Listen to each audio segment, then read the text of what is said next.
అందరికీ నమస్కారం. Welcome to Prathees whale black kitchen. ఈరోజు నేను మీకు చూపించబోయే రెసిపీ అటుకుల బెల్లం పొంగల్ అండి. కృష్ణుడికి ఎంతో ఇష్టమైన అటుకులతో బెల్లంతో పొంగల్ చేసి మనం కృష్ణుడికి నైవేద్యంగా పెట్టేయచ్చండి.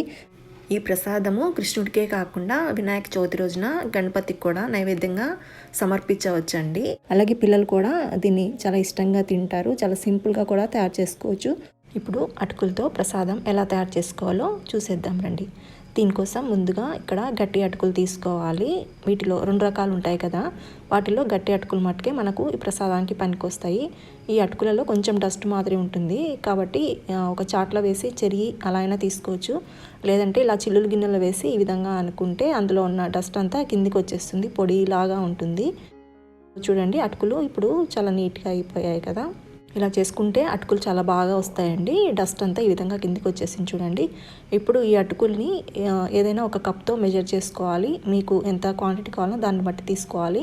నేను ఇక్కడ ఒక 250 గ్రామ్స్ అలా చూపిస్తున్నాను. ఈ అటుకుల్ని ఒక పెద్ద బౌల్లో వేసుకోవాలి. అటుకులు చాలా నీట్గా ఉన్నాయి కాబట్టి నేను ఇలానే చేసేస్తున్నాను. మీరు అటుకులని నీళ్ళల్లో వేసి ఒక 2 సార్లు కడిగేసి అలా అయినా తీసుకోవచ్చండి.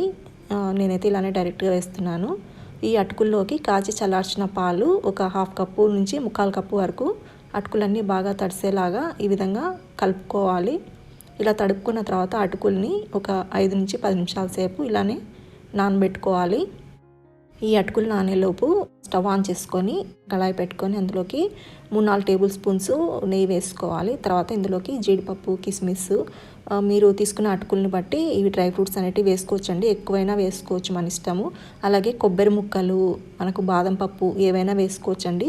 వీటిని ఈ విధంగా మీడియం ఫ్లేమ్లో మంచి కలర్ వచ్చేంత వరకు వేయించుకొని నెయ్యితో సహా పక్కన తీసుకోవాలి. తర్వాత అదే ప్యాన్లో ఒక 1/4 కప్పు బెల్లం వేసుకోవాలి. అలాగే ఒక 3 టేబుల్ స్పూన్స్ వాటర్ వేసుకోవాలి. బెల్లం బాగా కరిగి మనకు ఒక 2-3 పొంగులు వచ్చేంత వరకు బెల్లంని ఉడికించుకోవాలి. మీకు నలకలు ఉన్నాయనిపిస్తే ఒకసారి వడగట్టుకోవచ్చు.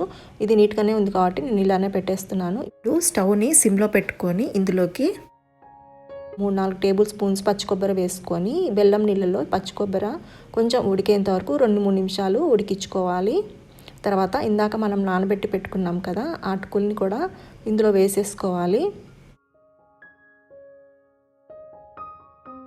ఈ అటుకులు కూడా బెల్లము అంతా మొత్తం పట్టుకునేలాగా ఒకసారి విధంగా కలుపుకొని ఒక 2 నిమిషాల తర్వాత ఇప్పుడు ఇందులోకి ఒక చిన్న టీ స్పూన్ యాలకుల పొడి, అలాగే ఇందాక వేయించి పెట్టుకున్న డ్రై ఫ్రూట్స్ కూడా నెయ్యితో సహా ఇందులో వేసేసుకొని స్టవ్ ఆఫ్ చేసేసుకోవాలండి. అంతే అండి, దేవుడికి ఎంతో ఇష్టమైన అటుకుల ప్రసాదం రెడీ అయిపోయిందండి. మీరు కూడా ఒకసారి ట్రై చేయండి. దేవుడి ప్రసాదంగానే కాకుండా పిల్లలకి ఎప్పుడైనా కావాలంటే ఇలా చేసి వాళ్ళకి ఇవ్వచ్చు.